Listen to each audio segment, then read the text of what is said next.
Arthur, Prince of Wales, died at the age of 15. Arthur should have been king, and his death changed the course of English history forever. The eldest son of Henry VII, from the moment he was born in Winchester, the ancient capital of Wessex, he was moulded to take the throne. His name, Arthur, tied him to the mythical King Arthur of Auld, emphasising his Welsh heritage. His birth solidified the end of the Wars of the Roses and was a great hope for the House of Tudor. And, at the age of 7, he was made Prince of Wales and took up his seat at Ludlow Castle and began capable rule for a young prince, appointing justices and strengthening the council's authority in the region. Henry VII had grand plans for Arthur. He was to cement an Anglo-Spanish alliance by marrying a young princess, Catherine of Aragon, and, with papal dispensation, they were betrothed in August 1497 and married by proxy 2 years later, and 2 years after that, an in-person ceremony was held in 1501, ensuring that they were properly married this time. They were then recorded as bedded, although, if it was conceived, is later debated. Arthur returned to his seat in Ludlow. However, he had been notably getting weaker since the wedding. His father delayed Catherine's arrival some months later, but she arrived and was soon stricken by the same illness, a malign vapour which proceeded from the air. This was tuberculosis, and while Catherine recovered, Arthur did not. He died on the 2nd of April, 1502. His heart was buried in Ludlow, his body in Worcester. His brother, Henry, would take up the place of Prince of Wales and as husband to Catherine. Had Arthur survived, England would have been a significantly different place. On the religious landscape, Arthur's devotion to Catholicism was fostered from a young age, unlike Henry VIII. Influenced by Henry VII's desire to strengthen ties between Rome and Spain, Arthur's marriage to Catherine of Aragon would have likely continued this Catholic commitment, whereas Henry's break with Rome was personally driven by his need for a male heir, a conflict Arthur, in this circumstance, would not have faced early on. Arthur's reign would have maintained England as a Catholic nation, with a less likelihood of conflict over religious reforms. The Protestant Reformation, which reshaped Europe and ignited religious wars, might have found weaker footing in England. Without England's support, Protestant movements across Europe could have faced greater resistance, maintaining a more unified Catholic Europe and significantly altering the trajectory of the Reformation.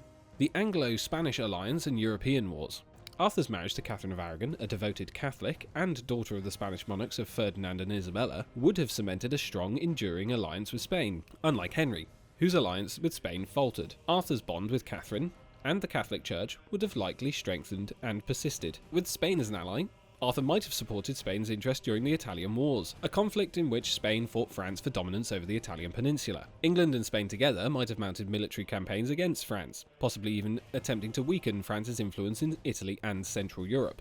This partnership could have also drawn England into other European conflicts as Spain sought dominance across the continent, positioning England as an influential player in continental affairs, rather than being an isolated island of power. The role in New World colonisation. Arthur's alliance with Spain, whose monarchs funded Christopher Columbus, would likely encourage joint ventures into the New World.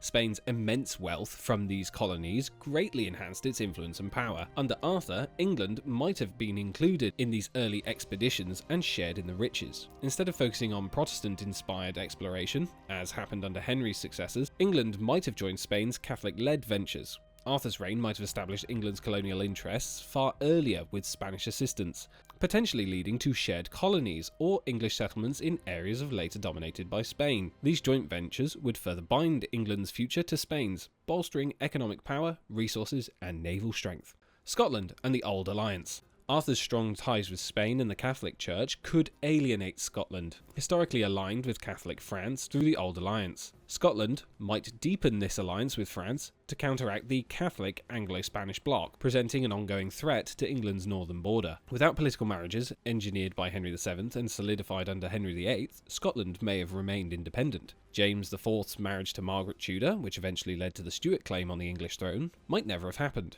complicating the future of English-Scottish relations. England might face constant border skirmishes or even major battles with Scotland, requiring Arthur to maintain a standing army and potentially diverting resources from other ambitions. This unresolved tension could have led to a divided Britain well into the 17th century. The Tudor dynasty, stability, and succession. Arthur's early training, diplomacy, and upbringing prepared him for kingship in a way Henry's did not. Henry VIII's rule saw repeated upheavals, with his 6 marriages a constant concern for a male heir, disturbing the court and leading to purges, religious shifts, and political rivalries. Arthur, married to Catherine and likely to secure heirs sooner, would have provided the dynasty with a solid line of succession. With an heir early in his reign, Arthur could avoid the dynastic crisis that plagued Henry. Nobles would have had fewer reasons to rebel, securing the knowledge of a stable succession. Additionally, the English court would have maintained a stronger alliance with Spain, making England a formidable force against potential internal rivalries or Yorkist claims, as well as external threats from France and England. Cultural and social influences. Arthur's stable court and Spanish alliance would influence England's art, music, literature, favouring Catholic-inspired works over the secular, individualistic styles that flourished under Henry's reign. Arthur, with his connection to the chivalric ideals of his namesake, might have championed Arthurian legends and Catholic themes, leading to a court of culture that idealised chivalry, religious unity, and noble conduct. While Henry's court saw the rise of secular Protestant literature, Arthur's patronage would have likely encouraged religious themes, epic poetry, and moral tales, with the works reflecting Catholic virtues. Artists and scholars from Catholic Europe might have been welcomed into England, bringing Renaissance ideals tempered by religious devotion. This would foster a distinct English Renaissance focused on chivalric and Catholic values, perhaps limiting the development of reformist thinkers like Thomas More and William Tyndale. The economy and early industry. Arthur's alliance with Spain would introduce England to the economic benefits of the New World's resources, rather than under Henry's successors. His reign might encourage joint ventures with Spain in areas of mining, agriculture, textiles, aligning England's economy with Spanish imports and potentially spurring England's own overseas trade. England's early access to the New World gold and silver, alongside Spanish wealth, would create a stronger English treasury, allowing Arthur to invest in England's navy and infrastructure. England's economic boom would arrive earlier, with Arthur's treasury able to fund exploration of trade routes, instead of seeing the rise of Protestant-led mercantile navy under Elizabeth. Arthur's fleet might have emerged as a Catholic naval force, standing alongside Spain against Protestant and French competitors. Women's roles in politics and power. Arthur's strong Catholic alignment and deep connection with Spain would allow Catherine of Aragon a more prominent, lasting role than she had under Henry VIII.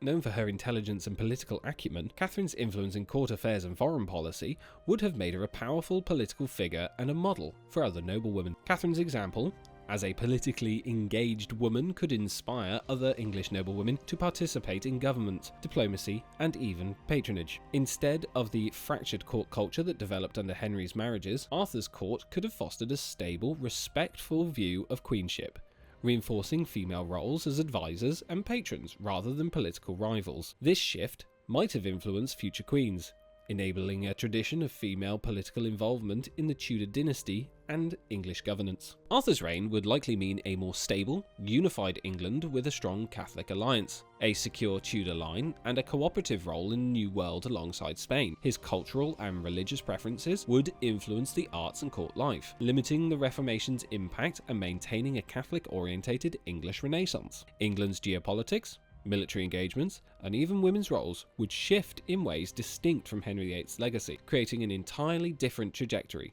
for England's future.